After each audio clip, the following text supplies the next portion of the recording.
Bonjour à tous, j'espère que vous allez bien, que vous allez passer un excellent week-end. Bienvenue sur la première chaîne d'actualité quotidienne consacrée exclusivement au monde fabuleux des NFT, du blockchain gaming et du métaverse.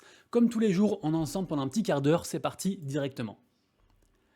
Évidemment, juste avant qu'on commence, n'hésitez pas à donner de la force à la chaîne en vous abonnant, en mettant un petit commentaire, un petit like, un petit pouce en l'air. Ça fait grave plaisir. Merci beaucoup à tous en tout cas. Et je voulais aussi féliciter du coup la personne qui a gagné le giveaway de la vidéo dernière. J'avais dit laisser un commentaire et j'offrirai quelque chose. Donc c'est monsieur qui est où? Qui est ici. Donc Gauthier du 08.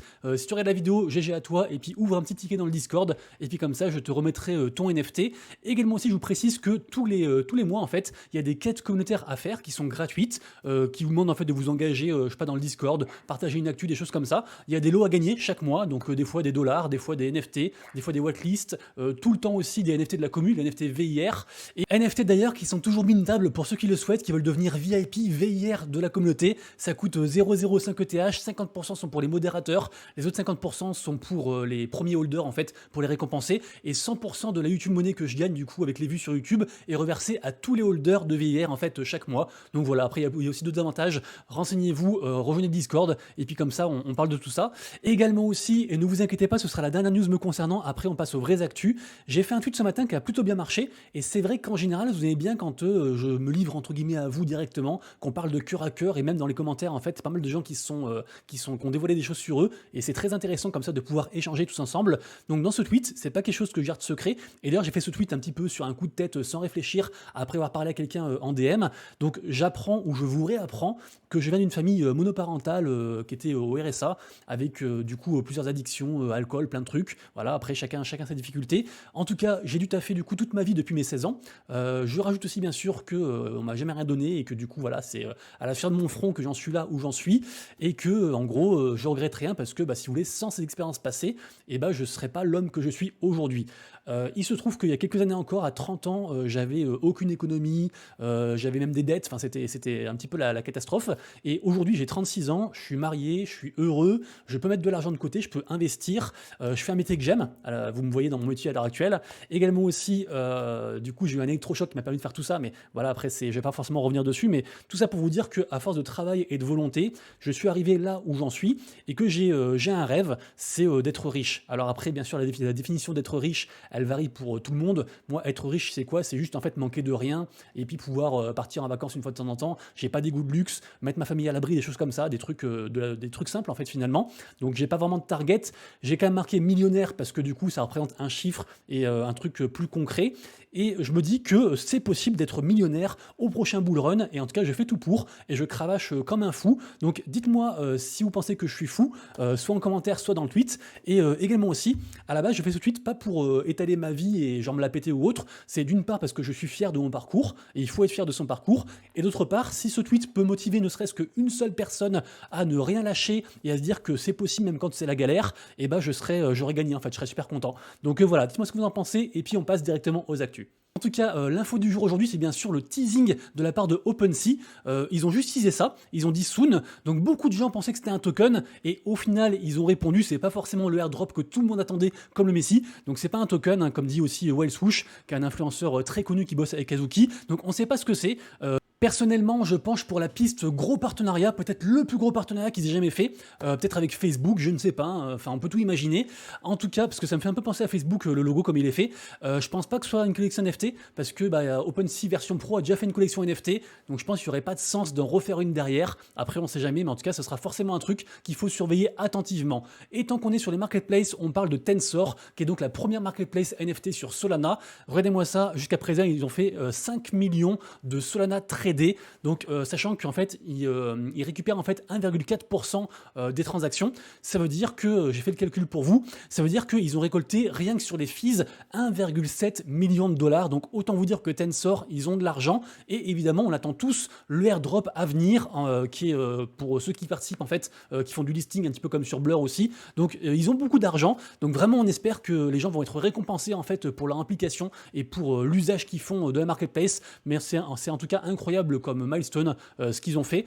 On parle ensuite de NFT sur Bitcoin, donc les fameux NFT ordinaux qui viennent d'atteindre, écoutez-moi bien, 17 millions d'inscriptions. C'est incroyable. La hype est toujours présente. Il se passe encore beaucoup de choses sur la surcouche de Bitcoin. Donc vraiment, c'est un truc, c'est juste une dinguerie. Hein. Beaucoup de gens pensaient que ce serait un truc éphémère. Et non, c'est bien parti pour s'installer dans le temps. Surtout qu'on peut build de plus en plus avec tout ce qui est NFT récursif. Il y a des jeux qui vont arriver aussi sur Bitcoin. Donc j'ai hâte de voir en tout cas où ça va aller.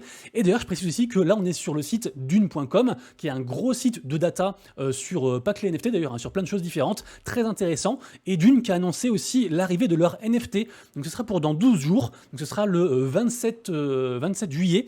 Et il y a apparemment 1337 NFT à minter. Donc là, on est sur la page du coup du mint. Si on est très ancien sur la plateforme et qu'on avait enregistré son wallet, on peut minter jusqu'à 3 NFT. Sinon, c'est 1. Je crois que de mémoire, ça coûte 0,01, je crois, un truc comme ça. Ça coûte 0,01 ETH en public. Moi, je suis trop récent parce que j'avais pas log mon adresse. Je voyais pas l'intérêt de le faire, donc je suis pas enregistré. Mais en tout cas, on suivra ça. Dans les commentaires, c'est partagé. Beaucoup de gens disent que c'est un très joli mint et que ça pourrait annoncer beaucoup plus de choses très belles à l'avenir. Et d'autres disent, ok, moi j'utilise votre site, mais vos NFT péraves là en forme de crotte, j'en veux pas. Donc voilà, c'est très très partagé. Allez lire les commentaires, renseignez-vous. Mais en tout cas, je pense que ce sera un truc aussi à surveiller, évidemment. Également aussi à surveiller la collection The Est, qui a déjà été mintée pour le coup il y a déjà un petit moment, et leur fameux token Nana qui est associé à l'écosystème. The Est, vraiment, c'est un très gros projet. Le floor price de la collection est actuellement à 20 sols, donc c'est très correct. Et très prochainement, du coup, il y a une saison 2 qui arrive apparemment, et on peut commencer à choper des whitelists en engageant, si on le souhaite, le token de l'écosystème, donc le token Nana. Donc c'est assez intéressant en tout cas comme système. C'est un peu aussi ce que fait évidemment Migos. C'est très ressemblant tout ça. Et franchement, renseignez-vous parce que ça devrait marcher. En tout cas, c'est ce que je pense. Pour ceux qui sont férus à la fois d'art, de luxe, de fashion, on a une très jolie collaboration entre Gucci et la maison de vente aux enchères Christie's. Donc ils vont faire une nouvelle vente aux enchères qui se passera à partir du 18 juillet, pendant une semaine, donc du 18 au 25 juillet. Il y aura au total 21 NFT conçus par des artistes numériques apparemment de premier plan. Donc ce sera forcément un truc à suivre. On imagine bien sûr que les prix vont exploser, mais à suivre comme ça de loin, ça reste intéressant je pense. J'ai ensuite le premier mint sur la blockchain Venom à vous proposer. Venom, allez voir cet écosystème, c'est un truc de fou vraiment. Et en plus, c'est du très très lourd qui est derrière. Venom, beaucoup de gens attendent aussi le airdrop, mal de choses qui se passent sur cet écosystème. En tout cas, côté NFT, donc Quantum AI Society, normalement devait se lancer sur un autre truc. Au final, ils arrivent sur Venom et on peut s'enregistrer pour ceux qui le souhaitent sur une raffle, sur une loterie pour participer du coup au prochain mint. Et a priori, ce sera un free mint, c'est gratuit. Donc ça mange pas de pain de le faire, évidemment. Allez, j'enchaîne ensuite avec un projet qui sera imprononçable pour moi. Je parle du projet RSTLSS. Bizarre, j'ai réussi, je suis très content. C'est un projet qui est push par, devinez qui, par Paris Hilton. Donc c'est assez marrant ou anecdotique, je sais pas comment vous le prenez, en tout cas, sachant que de base c'est le projet d'un designer très connu qui s'appelle Charlie Cohen, et en fait les deux personnes, donc Charlie Cohen et Paris Hilton, ils adorent les animaux, ça tout le monde le sait, et donc ils vont faire une espèce de projet gamifié pour reverser de l'argent aux animaux, sensibiliser les gens, peut-être en mode Tamagotchi, je sais pas trop, on verra où ça va. Pareil aussi, personne n'en parle, après bien sûr c'est peut-être sous-côté aussi parce qu'il y a Paris Hilton dedans et que les gens du coup ils ont peur, on verra où ça va, mais ça reste intéressant. Donc 0,033 ETH pour le 18 juillet. Voilà. Encore une fois, on a un joli partenariat cette fois-ci entre Puma, donc la marque Puma, et puis Rock Nation, donc côté musique. Donc ça c'est intéressant, c'est du digital, donc ça mêle à la fois le physique et le digital. Donc on a la société donc de NFT Legitimate qui s'associe au géant de la chaussure Puma et à l'agence de divertissement Rock Nation pour lancer une collection de basket. Appelée Evolution of the Mixtape, la collection rend hommage au 50e anniversaire du hip-hop et permet aux acheteurs d'accéder à du contenu musical exclusif organisé par Rock Nation. Concrètement, c'est quoi? J'ai pas encore la date, mais je pense qu'elle se trouve sur les différents réseaux. Vous regarderez tout ça. En tout cas, c'est très bientôt. Chaque chaussure du coup que vous recevrez à la maison sera équipée d'une puce NFC et du coup, en fait, vous pourrez comme ça, entre guillemets, générer un jumeau numérique, donc une espèce de NFT lié à la chaussure, avec du coup du contenu exclusif, comme ils le disent. Donc, ça reste toujours un partenariat intéressant. Pour l'instant, Puma, ils ont du mal, comme toutes les boîtes Web 2, de toute façon, ils ont du mal à vraiment intégrer les codes du Web 3 et à performer, mais ça reste un joli partenariat. Warner Bros qui fait encore des siennes, alors je suis pas trop fan, même si je vois qu'il y a quand même 2000 likes, mais bon, je pense qu'il y a quand même beaucoup de bots. Donc Warner Bros, ils font une collection du coup NFT, une fois de plus, autour de The Flash, la licence Flash. Le truc c'est que bon, ça arrive le 18 juillet, ils promettent du coup l'expérience du du film en fait qui est sorti il y a pas longtemps en mode expérience VR avec du contenu exclusif, avec plein de trucs. Il y aura 2 NFT, un à 35 balles, un à 5 balles en mode premium avec beaucoup plus de choses dessus. Bref, ça semble très très bien, c'est sur la blockchain Ilvio comme d'habitude. Et le truc c'est que ils ont déjà fait l'expérience par rapport à des films avec Superman et avec Le Seigneur des Anneaux, et en fait ça avait complètement foiré. Donc en fait on a l'impression que les films qui marchent pas, ou les, je sais pas comment dire, mais parce que pour le coup là en fait le film The Flash apparemment il a fait, enfin c'était un petit peu une bouse en termes de box office, et peut-être qu'ils veulent le recycler comme ça pour en faire quelque chose d'autre, je sais pas. Mais pour l'instant Warner Bros ils font vraiment des choses pas très bien. Ils font tout ce qu'il faut pas faire en fait quand on passe du Web 2 au Web 3, donc on verra où ça va, mais j'ai très peur que ça marche pas. Je vous en parle quand même parce que ça reste une grosse licence. En plus je crois que côté français on peut même pas minter parce qu'il faut un VPN et que c'est que pour les Américains, donc on verra. Mais parmi tout ça franchement voilà, renseignez-vous. L'info suivante est vraiment chouette puisqu'elle rend accessible l'art à travers le monde, et c'est vraiment un cas d'usage NFT que j'adore, enfin NFT et Metaverse parce que pour le coup c'est les deux. On a donc le musée national espagnol Thyssen qui fait donc un mint en fait d'œuvres de Van Gogh. Donc en fait tout ça c'est fait pourquoi? C'est fait en fait dans un cadre de partenariat avec la boîte qui s'appelle Oliverse, qui est une sorte de, j'allais dire, de plateforme en fait qui est en collaboration elle avec un des géants de la télécom qui s'appelle Telefonica en Espagne. Et en fait c'est pour, si vous voulez, permettre aux gens de visiter entre guillemets le musée dans le métaverse, de voir les œuvres, de discuter aussi avec des artistes, des choses comme ça. Donc vraiment un truc super cool. Évidemment c'est très très niche, mais c'est ce genre d'expériences qui sont vraiment chouettes parce que évidemment, enfin comment dire, pouvoir voir un tableau de Van Gogh comme ça qui est exposé, je sais pas, dans un musée en Espagne alors qu'on est à Moscou, c'est compliqué. Donc c'est un truc cool, je pense, c'est un truc cool. Doodles ensuite, j'ai oublié d'en parler hier, c'est une très jolie nouvelle puisque Doodles en fait propose un incubateur. Donc ça s'appelle du coup incubateur avec un K. Donc en fait c'est bon, c'est pour les holders, mais si vous voulez, c'est dans une optique en fait de répandre la marque, de pouvoir aussi, j'allais dire, infuser des projets stylés qui s'articulent bien autour de Doodles, et après du coup leur permettre d'avoir, je sais pas, les tools, les ressources humaines, aussi même financières pour faire leurs projets. Donc c'est, je pense que c'est une excellente initiative. Alors ça n'a pas vraiment d'impact sur le floor price parce que c'est un truc très long terme et c'est plus vraiment interne à la structure Doodles. Pour l'instant, je crois qu'on est environ à 1,5 ETH de floor price. Doodles avait beaucoup baissé, mais c'est ce genre de news qui pourrait avoir un impact conséquent sur le futur en fait, parce qu'il suffit après d'un seul gros projet incubé par Doodles pour que ça relance la machine. Côté collection Ether, bon, c'est toujours un petit peu la panique, hein. Je vous rappelle qu'à la base, on a quand même des grosses whales qui sont chez Azuki qui ont fait ce projet-ci. Le projet a complètement foiré pour l'instant. Ils ont fait un airdrop qui était malmené, etc. Enfin bref, c'est vraiment la catastrophe là. Et là, ils ont annoncé du coup refaire d'autres choses pour essayer de repartir du bon pied, notamment réduire les royalties. Mais pour l'instant, je crois que Ether, on est sur un petit 0,14 ETH. Et voilà, c'est pas prêt de remonter. Il y a quand même pas mal de FUD encore. Ça reste une collection à surveiller parce que si vraiment les whales qui sont derrière se décident à mettre comment dire, un coup de collier, ça pourrait exploser. Après, est-ce qu'ils ont envie de mettre beaucoup d'argent comme ça? Je ne sais pas. Deuxième partie de la vidéo, la partie blockchain gaming, et on commence directement avec les tokens de la GameFi qui sont dans le rouge, évidemment, hein, vu que le marché a retracé, ça a suivi, on est sur un moins 3,2%.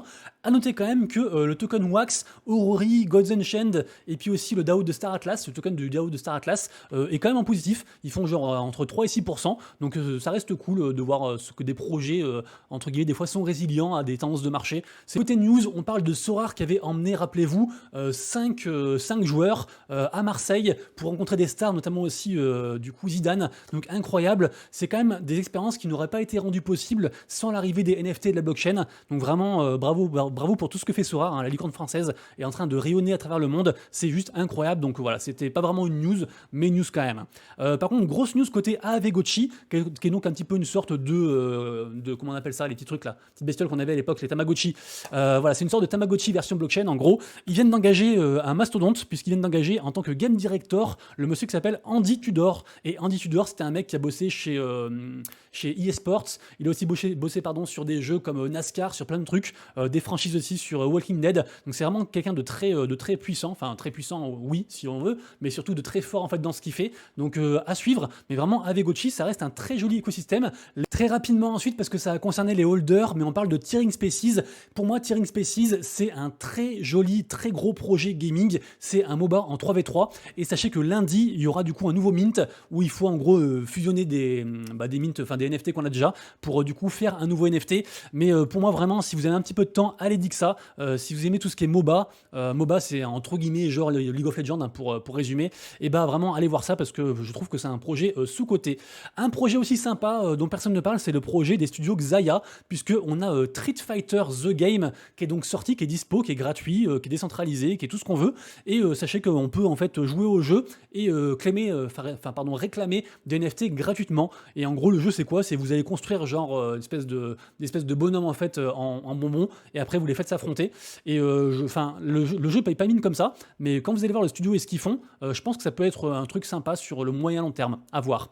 Côté Playbucks, rappelez-vous, je vous avais parlé d'un mint en collaboration avec Playbucks et puis Binance, et il y a eu une grosse merde en gros, hein, pour faire simple. Donc le mint du coup a été interrompu, c'est vraiment la catastrophe. C'est dommage parce que vraiment Binance NFT, forcément c'est Binance. Playbucks, regardez-moi ça, suivi par quasiment 200 000 personnes, c'est un très gros truc qui est assez connu dans tout ce qui est Asie. Nous on connaît pas trop, mais voilà, ils font plein de choses, ils font des trucs gamifiés à base de loterie, plein de machins. Et du coup voilà, le mint est en pause, donc à suivre pour la reprise. Mais en général, ça sent pas très bon quand ça se passe comme ça. Donc on verra, hein, j'ai pas envie d'envoyer de mauvaises ondes. Apeiron, rappelez-vous, je crois que j'avais joué avec vous sur un live Twitch à propos de Apeiron, parce qu'ils avaient fait un petit tournoi il n'y a pas si longtemps que ça. Le jeu marche toujours bien, il n'y a pas non plus une hype folle. Je vous rappelle qu'en gros c'est un jeu où vous êtes genre dans un donjon et vous combattez des monstres de plus en plus forts en fait. Et puis voilà. Et en fait là ils vont faire carrément un tournoi, donc ce sera du coup les 16 soi-disant meilleures communautés, et ils vont quand même s'affronter pour 12 000 balles. Donc je pense que ça peut être un truc assez intéressant en mode e-sport à regarder. Et en tout cas s'ils ont 16 000 balles à filer pour des tournois, ça présage du bon je pense pour l'avenir, parce qu'évidemment des gros cash prize comme ça attire les gens. Donc renseignez-vous sur Apeiron, mais pour moi aussi pareil, c'est un gros projet. Et aussi un projet qui m'a l'air gros mais j'ai pas fini de dig, c'est le projet The Fabled. En tout cas ça du coup c'est un RPG qui sera donc gratuit, donc en free to play. Ça me paraît vraiment très hypé, j'ai vu beaucoup de jolis green flags, donc des drapeaux verts, hein, ça veut dire des belles conditions pour que le projet marche. Donc affaire à suivre. Si quelqu'un connaît le projet bien sûr, rejoignez le Discord et comme ça on communique entre nous, on parle entre nous et on apprend tous ensemble. Mais troisième partie de la vidéo, la partie marché NFT à surveiller et minute du jour. Bien sûr avant qu'on termine, posez votre petit pouce en l'air, ça fait grave plaisir. Écoutez, pour ceux qui n'ont pas vu la vidéo de hier, allez la voir parce que c'est un copier-coller par rapport à hier. Rien n'a bougé si ce n'est que le Bitcoin a replongé. Mais évidemment comme tous les jours sur mon compte Twitter, je vous fais un petit tweet en fin matinée sur les minutes du jour les plus hypés, les NFT que je vais surveiller moi-même. Après je vous partage du coup les trucs, vous en faites ce que vous voulez évidemment.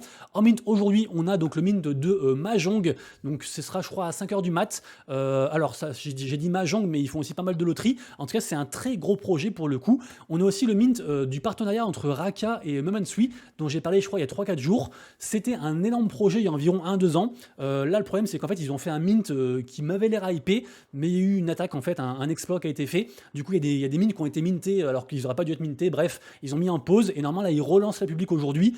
Malheureusement, même si c'est un gros truc à la base, ça fait quand même plusieurs red flags que je vois, donc j'ai assez peur. Demain par contre, on aura un très gros mint, je pense vraiment que ça va marcher, en tout cas je croise les doigts, puisqu'on aura la licence officielle Les Indestructibles, donc du coup de Disney Pixar, qui va arriver en lancement sur la plateforme Vivi Digital. Donc vraiment je pense que ce sera un joli mint à suivre. Et on aura aussi un plus petit mint en la personne de Bitcoin Shakes, donc sur Ordinals Bitcoin. À surveiller aujourd'hui donc tout ce qui est Memland, donc notamment les Captains et les Potatoes qui ont bien repris. Ils avaient pas mal baissé suite au FUD post-Azuki, et là c'est bien remonté. Et je vous rappelle qu'on s'approche de jour en jour de la fameuse vente en fait de tokens même, qui devrait du coup booster aussi tout ça. Donc on verra où ça va tout ça. Le jeu parallèle continue à chuter, il arrive à 0,07 parce que c'est trop du long terme, donc les gens du coup n'ont pas de retour sur investissement rapidement, et du coup ils se lassent et ils dumpent au floor. Évidemment aussi la collection 10KTF, je vous rappelle que la saison 2 du coup a commencé. Donc alors c'est assez compliqué, mais prenez le temps de vous y intéresser. C'est donc une filiale de la part de Yuga Labs, les mêmes qui sont derrière les Bored Ape. Et Asset Dash du coup est reparti à 9,8 sols, incroyable, tout le monde pensait que ça allait arriver à 5-6 sols, et là du coup c'est reparti. Les gens ont compris finalement qu'il fallait pas forcément vendre leur NFT pour garder leur allocation de tokens. Mad Lads, je pense que c'est un bon point d'entrée, puisqu'on est descendu à 67 sols, donc ça a rarement été aussi bas depuis plusieurs semaines, donc pourquoi pas, hein, pour moi c'est toujours une excellente collection. Sandbox, les lands sont à bas prix. Je vous rappelle qu'actuellement aussi on a une prochaine vente de land qui est en train de se faire du coup à moins cher, et donc forcément si ça fait drop les prix. Donc là, je crois qu'on est à 0,27 et ça reste toujours un très bon truc, mais surtout pour ceux qui veulent vraiment builder autour de leur land. Je vous rappelle que dans la vidéo de hier, j'ai parlé du coup de la nouvelle features que sur Sandbox qui va, je pense, être un game changer pour la suite. Donc vraiment, allez voir la vidéo si vous ne l'avez pas encore vue. Alpha sur Polygon qui s'effondre entre guillemets à 1200 et quelques matiques. Ça reste toujours du lourd, mais ils ont quand même fait un divisé par 2 là en l'espace de 3-4 jours. Donc ça fait un petit peu peur quand même. Sur Elrond Multivers X, on a Wikoko qui repasse à 9 GLD après avoir tapé les 12. Côté Immutable X, j'en parle pas très souvent, mais c'est vrai que Cross the Edges est quasiment tout le temps dans le top 2, top 3 des plus gros volumes de vente sur du coup Layer 2 sur ETH côté gaming. Donc côté Polygon, hier j'en ai parlé, ce free mint qui du coup a sold out en 69 secondes, impressionnant. Donc c'est la seconde collection de Polygon Monkeys, c'était les bébés Monkeys, et évidemment ils sont partis, comme j'avais dit, hein, entre 10 et 15 matiques. Donc c'était toujours ça de prix et ça de gratuit à faire. Ça reste une collection à surveiller. Oogie qui a fait un gros retracement aussi, parce qu'ils s'étaient montés à 8 sols il y a, je crois, hier et avant-hier, et là ils sont retombés à 5,69, mais ça reste une collection sympa à regarder, je pense. La collection aussi Big Bop Bots, qui est vraiment très sous-cotée, et qui a d'ailleurs été aussi mise en avant par OpenSea, je crois, ce matin ou hier soir, un truc comme ça, qui n'est que à 0,185 ETH. Je pense vraiment que ça pourrait faire un truc, il y a quand même que 2% d'NFT listés. Donc, et puis voilà, c'est la fin de la vidéo, on se termine là-dessus. Les amis, du coup, j'espère que vous avez kiffé. Si c'est le cas, et remettez un petit pouce en l'air, un petit commentaire, ça fait plaisir. Nous, on se retrouve donc lundi pour la prochaine vidéo, et d'ici là, bien sûr, prenez soin de vous, de vos proches et de vos wallets. Des bisous, ciao.